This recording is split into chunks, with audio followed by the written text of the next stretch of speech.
Magearna gets a Soul Heart boost, boosting the attack. Now it's looking quite threatening. A fighting type Tyrantrum, boosting the power of close combats. And spoiler alert, this series goes to 3 games. Wow, I have to compliment the creativity of the set. Oh, the crit. Jeez, dude, how lucky can you get? Unreal. Rips an Acrobatics, boosted by the power of the booster energy. One of the scariest Roaring Moon sets, in my opinion. Ladies and gentlemen, my name is SeanBonJoviii, and this is the SeanBon Show. Today we are reacting to some more Draft League playoff matches, this time the semifinals. So the winner in this video is going to move on to the championship. We're reacting to 2 different matches. One is a different video, so make sure you go check out the others. And on this stream, we're gonna rate regional starter Pokemon, which is gonna be a short series. So if you're watching the long videos, make sure to check out the shorts too. On the other side of the finals bracket, we have Cowboy Swanson versus Yu-Gi-Oh! 2 players that you can't help but be proud of how far they've come as players and in the bracket, both metaphorically and quite literally. They've come quite far in the playoff bracket. So let's see. We got a Hippowdon lead versus a Darmanitan who maybe had some sort of stealth ability, decided to be invisible for a few seconds there, and rips an Icicle Crash, but not enough to KO the Hippowdon. However, it does get the flinch. Yu-Gi-Oh!, the luckiest player on Earth, gets the flinch, allowing him to 2-hit KO the Hippowdon for free. Essentially a 1-hit KO. Drops another Icicle Crash that actually misses, but it wouldn't have done much to the incoming Dondozo anyway. Aegislash comes in, maybe predicting a Toxic of sorts, or just being immune to Body Press, who knows. Goes, rips a raw Ghostium Z attack, doing 68% of the Dondozo. But a critical hit from Cowboy Swanson allows him to one-shot the Aegislash. Iron Hands on the field, Wild Charge, more than enough to KO the Dondozo. That is exactly what you're looking for when you're playing against Cowboy Swanson. He's very reliant on his, can we minimize this please? On his Dondozo. Now we got the Iron Hands versus the Magearna. Magearna gets a Soul Heart boost, boosting the attack. Now it's looking quite threatening. Darmanitan here can easily KO, maybe with a Flare Blitz of sorts, yes. Ends up switching the Hippowdon in, sacking it. And who is he getting in? How is he taking advantage of the sack? Tyrantrum he goes for. Gotta say, I agree. I think that's a good switch. A fighting type Tyrantrum, boosting the power of close combats, is good versus most of the opponent's team, but versus the Aegislash and the Altaria, it's just down. And he's only handled 1 of the checks, so clearly Altaria is able to come in for free, forces a switch. Magearna's on the field, a very good switch in, but it's just been too chipped, and it's not able to really do anything versus the Altaria. What? Fairy doesn't resist Fairy? So that's just a super effective attack. That's crazy. That's crazy. I was dead wrong. Magearna just comes in, gets a KO. Darmanitan with the revenge. We get a 2 versus 3 situation. Icicle Crash not KOing the Tyrantrum, not getting the flinch. Now we have Darmanitan's down. Darkrai has to 3v1 this entire enemy team and just gets KO'd. Was this a Scarf Terra fighting Tyrantrum? If so, wow, I have to compliment the creativity of the set. I quite like it. Very well done. Let's move on to game 2. And spoiler alert, this series goes to 3 games. You can tell because the video is really long still. So you might want to skip ahead or you can rewind. I don't care what you do. Let's see how it goes. Hippowdon versus Darkrai. Darkrai, instead of late game trying to sweep, is now leading this game. Gets a Hypnosis that lands. Bad Dreams triggers. Cowboy decides not to switch out the Hippowdon, instead opting to let the Darkrai get a substitute up for free. Now I guess he can maybe Nasty Plot and really start to pressure Cowboy Swanson. Hippowdon wakes up, sets Stealth Rocks. Again, letting that Nasty Plot now go unpunished as well. He could go for another Nasty Plot if he likes. Instead, Yu-Gi-Oh! Goes for a Dark Pulse.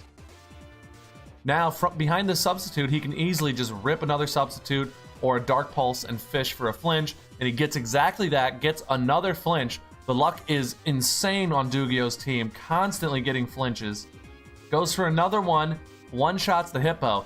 He should probably, if I was him, I would be looking to maybe bait out a Hypnosis and then going into the Roaring Moon. The Roaring Moon has the best matchup. Scratch that. Let someone go to sleep. maybe the Dondozo, because it's so tanky, it will be able to take the time to wake up, while then going into my Magearna to get rid of the Darkrai. But you can't let the you can't let the Magearna go to sleep.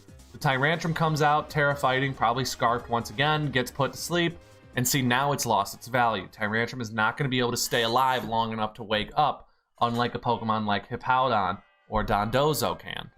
See, those are the Pokemon you want falling asleep on your team. You don't want your Annihilate to be asleep. You don't want your Darmanitan to be asleep.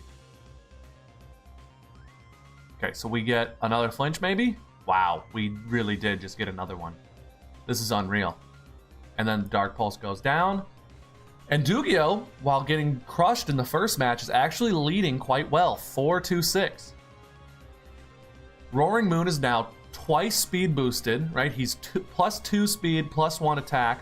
Rips and Acrobatics boosted by the power of the booster energy, one of the scariest Roaring Moon sets in my opinion. Goes for an Iron Head that doesn't have the sauce to kill the Altaria, which is so shocking with that damage boost. Must be a very bulky Altaria who can't take a Weather Ball, even if it is resisted. Who comes in but the Iron Hands, who has just been running amok in this series, survives and rips a Wild Charge. If I'm Dugio, I'm probably saving that to try and beat the Dondozo and letting the Tyrantrum come out. Okay, maybe we Drain Punch it. That makes sense. Not that much recovery. Tyrantrum must have a really low HP stat if he's not giving a lot of recovery. Instead, Wild Charge KOs. Is Dondozo asleep? I don't think so. Yeah, he's not asleep because Tyrantrum was just asleep. Wild Charge comes out again, KOs. And that is how Dugio evens the score, gives us a 1-1 matchup. And now we're going into game 3, which you see right here. We've made a few substitutions, right? The Annihilate's on the team. I think the Annihilate was in the last game, but I know the team looked a little different in match 1. Yo, somebody rewind the clock and tell me who was in game 1 versus game 3, because I know these are some substitutions here. Whereas Cowboy, I haven't seen the Frostmoth all series. Really loves his Frostmoth, but I guess didn't love it enough to bring to playoffs. So, are we seeing the same leads? This time we get a Magearna versus a Darkrai. A much better situation for Cowboy, who decides to rip a Dazzling Gleam into the Darkrai, which does hit a lot of the opponent's team. In fact, if I'm Dugio, I feel very threatened by that attack. I only have 1 Fairy Resist in my Aegislash, whereas my Altaria is weak to it, my Annihilate is weak to it, my Iron Hands is weak to it, and Darmanitan doesn't resist it. It's a neutral attack from an extremely powerful attacker, being Magearna. So, we get the Never-Ending Nightmare, not enough to KO the Hippowdon, very tanky. It looks like Dugio is using that as a way to get a lot of chip down on the extremely strong defenders. Goes into the Altaria, defogs the rocks away, letting the Hippowdon slack off. Instead, he goes for the Toxic instead of healing. And we get a Hyper Voice, which comes through crits, but the crit was unnecessary. It was going to KO anyway. We all knew that, right? We all knew that, right? You know that. You know this. You know this. And then we got a Play Rough, which isn't enough to even KO the Altaria. Shocking. I would have gone into the Magearna if I was Cowboy. I think that was a huge misplay for the Cowboy. We get a Curse, boosting his defenses, not doing much considering you have a special attacker in front of you, but it doesn't matter because the Toxic was going to kill him anyway. I think that was a good decision from Cowboy. Gets scared off by the Darkrai, goes into the Magearna, which was a good switch. It was a good switch because Dugio doubles into the Annihilate, and Magearna has a positive matchup versus the Annihilate, who then Earthquakes for 70, not enough to KO. Rage Fist is now boosted. Dazzling Gleams come out, Aegislash resisting that, the correct switch from Dugio. We get a Dondozo matchup. The Don is getting 2-shotted, even without the Spadef drop. And there we go. Oh, the crit. Jesus, dude, how lucky can he get? Unreal. Unreal. Even in moments where he doesn't need the luck, he's still getting it. We get another Weather Ball. Weather Ball is one of the strongest Charizard attacks, one of the strongest weather-based attacks. Super good. Wild Charge, one-shots. I guess Weather Ball is not stronger than a Wild Charge. It's coming down to it. The game can still go either way, in my opinion. Especially if we get a flinch here. No flinch and a KO. Wow. This Roaring Moon was just not doing enough damage to anyone. The Iron Head couldn't KO an Altaria. Okay, maybe it's a tanky Altaria. but it couldn't KO a Darmanitan. I doubt this was an adamant Roaring Moon. But if you're running Booster Energy and you're going for Dragon Dances, I would be running Adamant. It's already as fast as it needs to be. It's one of the fastest things on the field. It is maybe the fastest thing on the field, only surpassed by a Darkrai. And just after +1, you're faster. Darkrai does not have a great way to boost his speed. Anyway, that's the game. And now Dugio is going into the finals. This is a finals player. Let me put myself on the big screen for this. Dugio is now going into the championship match, and you know who he's gonna play? Go check out my last video and you'll know.